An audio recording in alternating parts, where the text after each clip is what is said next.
ఈ ఫ్యాన్ గురించి అన్ని డీటెయిల్గా శైలాస్ కిచెన్లో చెప్పాను చూడండి. కావాలంటే ఈరోజు మనం చూడబోతున్న రెసిపీ కోడిగుడ్డుతోని రోటి పచ్చడి అండి. అసలు దంచితే ఏమన్నా ఉందా నిజంగా, మీరు చూడాల్సిందే, చేయాల్సిందే.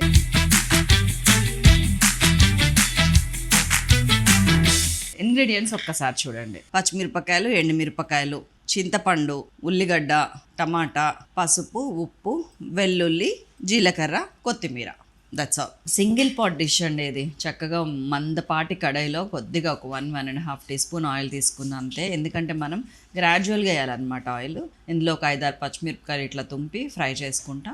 పచ్చిమిరపకాయలు సగం వేగిన తర్వాత ఇదిగోండి ఎండుమిరపకాయలు కూడా ఒక 5-6 వేసేస్తున్నాను. వీటిని మంచిగా ఫ్రై చేద్దాం. దీనికి మీకు మాక్సిమం 2 to 2.5 minutes, 3 minutes పడుతుంది అంతేనండి, ఫ్లేమ్ని బట్టి. ఇవన్నీ తీసి ఒక బౌల్లో తీసి పక్కకు పెట్టేశాను. నెక్స్ట్ పార్ట్ 2, అదే కడాయిలో కొంచెం ఆయిల్ వేసుకున్నాను.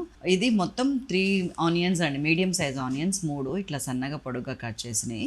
ఇందులో ఒక 2.5 మాత్రం ఇందులోకి వేసుకుంటున్నాను నేను. ఒక హాఫ్ అలానే పక్కకు పెట్టేస్తున్నాను. సో దీన్ని కూడా మంచిగా ఫ్రై చేస్తున్నాను. మధ్యలో ఒక 1/2 టీ స్పూన్ సాల్ట్ యాడ్ చేశాను.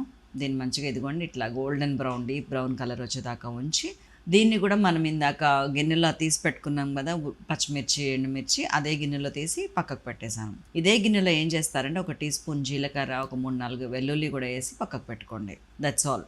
ఇంకా నెక్స్ట్ అదే కడాయిలో మళ్ళీ ఒక టీ స్పూన్ ఆయిల్ వేయండి, లేకపోయినా పర్వాలేదు. టమాటాలు ఒక పెద్ద సైజ్ టమాటాలు 3 ఇవి. వీటిని కూడా ఇలా క్యూబ్స్లా కట్ చేసుకొని వేసేసాను. కొద్దిగా పసుపు, కొంచెం ఉప్పు వేసుకొని మూత పెట్టేసి టమాటాలు మగ్గేంత వరకు మగ్గనిచ్చాను. ఉడికిపోయిందన్న తర్వాత పక్కకు పెట్టేసి తీసేయండి. ఇప్పుడు బాయిల్డ్ ఎగ్స్ తీసుకున్నాను. ఉడకపెట్టి చల్లారిన తర్వాత తీసుకోండి, మీకు పప్పు అవ్వకుండా ఉంటుంది. ఇవి అలాంటివే.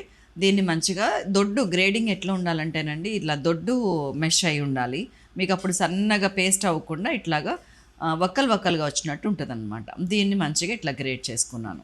గ్రేట్ చేసి ఇప్పుడు ఏం చేస్తానండి, అన్నీ రెడీగా పెట్టుకున్నాను. మంచిగా ఒక రోల్ తీసుకున్నాను. మీరు కావాలంటే మిక్సీ తీసుకోండి. దీంట్లోకి ముందు ఈ పేస్ట్ ఉంది కదా, మన పచ్చిమిర్చి, ఎండుమిర్చి, వెల్లుల్లి, జీలకర్ర, ఇంకా ఇప్పుడు యాడ్ చేసిన ఆనియన్, ఇవన్నీ కలిసి ఫస్ట్ ఒకసారి పల్స్లో తిప్పండి. ఇదిగోండి నేను జస్ట్ ఒక 10 దెబ్బలు వేయగానే ఇది మెత్తగా అయిపోయింది చూడండి.